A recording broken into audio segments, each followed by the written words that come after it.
When my husband died, parents were busy at my sister's birthday party. Days later, they came to ask for inheritance. Then my daughter handed them a sealed envelope. When they opened, their hands shook. The clock above the emergency room doors didn't move, or maybe I just couldn't see it anymore, not through the blur. My hands had stopped shaking, but the stillness in my chest was worse. They said it was fast, no pain. One moment he was behind the wheel, driving home, the next, gone. His name was Miles Lorne, and he was everything I had left that felt like home. The nurse didn't need to say it out loud. She just pulled off her gloves, looked down. I nodded before she could speak. She placed a hand on my shoulder, but it didn't land. I found myself in a plastic chair against a cold wall, my purse still in my lap, straps clenched in my fists like a lifeline. I didn't think I dialed Mom.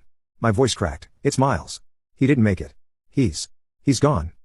There was laughter on the other end, clinking glasses, music, the faint sound of someone singing happy birthday.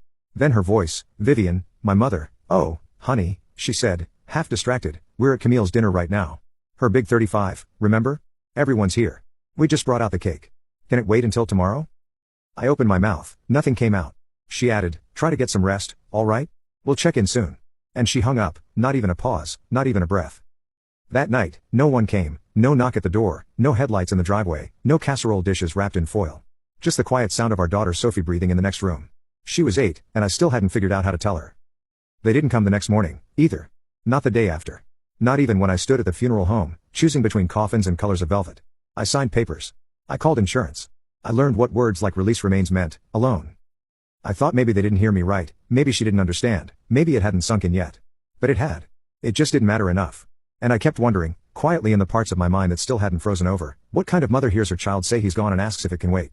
I used to believe love could be earned, that if I stayed quiet enough, got good enough grades, kept my shoes lined up, smiled at the right moments, someone would look up and finally see me. But in our house, there was only ever one spotlight, and it belonged to Camille.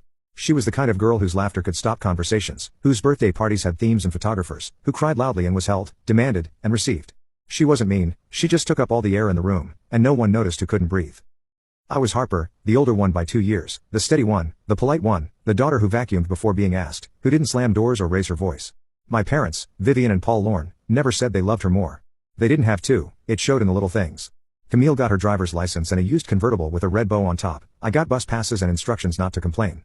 She scraped by in high school, and they clapped like she'd made valedictorian. I graduated early, and no one came to the ceremony.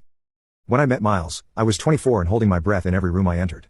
He was a paramedic, calm, funny, and so quietly kind that I didn't trust it at first. But he listened all the way through, not just the words, but the silences. He proposed in a quiet garden behind our apartment building. We didn't have much, but we had each other. When I called my parents with the news, Vivian didn't congratulate me. She sighed, Harper, is this really the best you can do? He seems average.